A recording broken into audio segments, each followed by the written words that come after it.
अस्सलाम वालेकुम everyone, this is Nagina Asif from titanium group. Titanium group के प्लेटफॉर्म से आज मैं जिस टॉपिक पे आपसे डिस्कस करने आई हूँ, ये एक बहुत ही इंपॉर्टेंट और वास्ट टॉपिक है।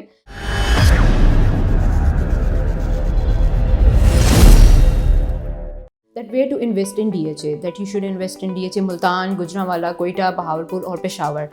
DHA में आप जब भी इन्वेस्टमेंट करते हैं तो इसकी इन्वेस्टमेंट बेसिकली 2 टाइप्स की होती हैं। एक लॉन्ग टर्म इन्वेस्टमेंट है, एक फ्यू डेज ट्रेडिंग है। लॉन्ग टर्म इन्वेस्टमेंट वो होती है जिसमें आपने परचेजिंग कर ली और 5 to 6 और 7 ईयर्स की होल्डिंग पावर के साथ आप उसमें इन्वेस्टमेंट करते हैं और एक अच्छे प्रॉफिट मार्जिन के साथ, लाइक एक 100% प्रॉफिट मार्जिन के साथ आप इतने टाइम फ्रेम के बाद उसमें प्रॉफिट गेन कर सकते हैं। बट उसमें होल्डिंग पावर आपकी रिक्वायरमेंट आपकी तरफ से मस्ट होती है कि इतने ईयर्स तक आपको अपनी फाइल होल्ड रख के एक अच्छा 110% प्रॉफिट मार्जिन गेन हो जाता है। उसके बाद आ जाती है few days trading. Few days trading क्या होती है, उसमें बेसिकली आपके लाइक किसी भी जब DHA के किसी सिटी में जब DHA में कोई डील लॉन्च होती है तो उसमें 10 to 15,000 पर से कुछ फॉर्म्स अनाउंस किए जाते हैं जिस पे आप अपनी 10 to 15,000 इन्वेस्ट करके आप फॉर्म परचेज़ कर लेते हैं और बैलेटिंग तक आप उस फॉर्म को होल्ड करके लाइक 1 to 2 वीक्स के गैप के बाद आपकी बैलेटिंग अनाउंस होती है कुरानदाजी के तहत, जिसमें आपका प्लॉट नंबर अलॉट होके आफ्टर 1 to 2 वीक्स एक ट्रेडिंग फैक्टर में लाइक 1 to 2 लाख ओन के ऊपर आपका जो फॉर्म है वो लॉन्च हो जाता है। ये तो होगी basically few days investment and long term investment.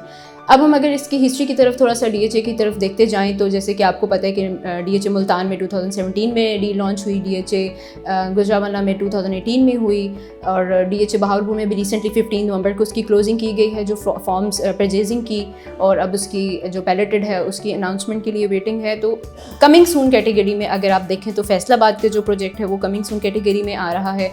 और अगर आप रीसेंट कैटेगरी में देखते जाएं तो कोयटा में काफ़ी अच्छी ट्रेडिंग गई है। जो इन्वेस्टमेंट है वो 60 लाख पर से की जाने के बाद 80 लाख तक उसकी जो ट्रेडिंग है उसने फॉल किया and now it's standing on 70 to 80 bracket. तो ये बेसिकली एक ट्रेडिंग फैक्टर है जिसमें जो उनके रेट्स हैं वो डेली बेसिस पे फ्लक्चुएट होते हैं और इसमें काफ़ी डिफरेंशिएट देखने को मिलता है।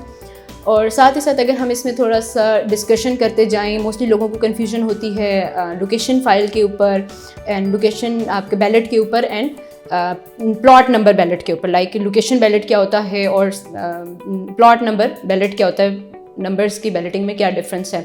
लोकेशन बैलेट बेसिकली आपकी जो फाइल सबसे पहले एक ओपन उस पर एफिडेविट पे आती है, फिर आपकी एलोकेशन में कन्वर्ट होने के बाद आपकी एक लोकेशन बैलेट में अप्लाई होती है। उस लोकेशन बैलेट में आपकी जो फाइल होती है उसमें सेक्टर डिक्लेरेंस होती है। सेक्टर डिक्लेरेंस के बाद उसमें आपका नंबर अलॉट नहीं होता, उसमें आपका पहले सेक्टर अनाउंस किया जाता है कि इस लोकेशन में आपका जो सेक्टर है, इस सेक्टर में आपकी जो लोकेशन है वो आ रही है। और सेक्टर अनाउंसमेंट के बाद आपका जो नेक्स्ट फेज़ होता है वो नंबर बैलेट का होता है। पहले लोकेशन बैलेट, फिर आपका उसका नंबर बैलेट अनाउंस होता है।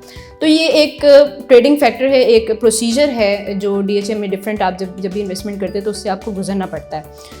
फर्दर आपको कोई इन्फॉर्मेशन रिक्वायर्ड हो या आप उसमें किसी किस्म की कोई मज़ीद क्यूरी आपकी हो या कंसर्न हो, या लाहौर में मौजूद, इस्लामाबाद में मौजूद किसी भी और सोसाइटी में, अंडर कंस्ट्रक्शन प्रोजेक्ट में या प्लॉट्स में या DHA में किसी भी और कैटेगरी में आपका कोई कंसर्न हो तो स्क्रीन पे दिए गए मेरे नंबर पे आप कॉन्टैक्ट कर सकते हैं। सेम नंबर मेरा व्हाट्सएप एंड ईमो पर भी मौजूद है फॉर माई ओवरसीज़ क्लाइंट। अब मुझे इजाज़त दीजिए, अल्लाह हाफ़िज़।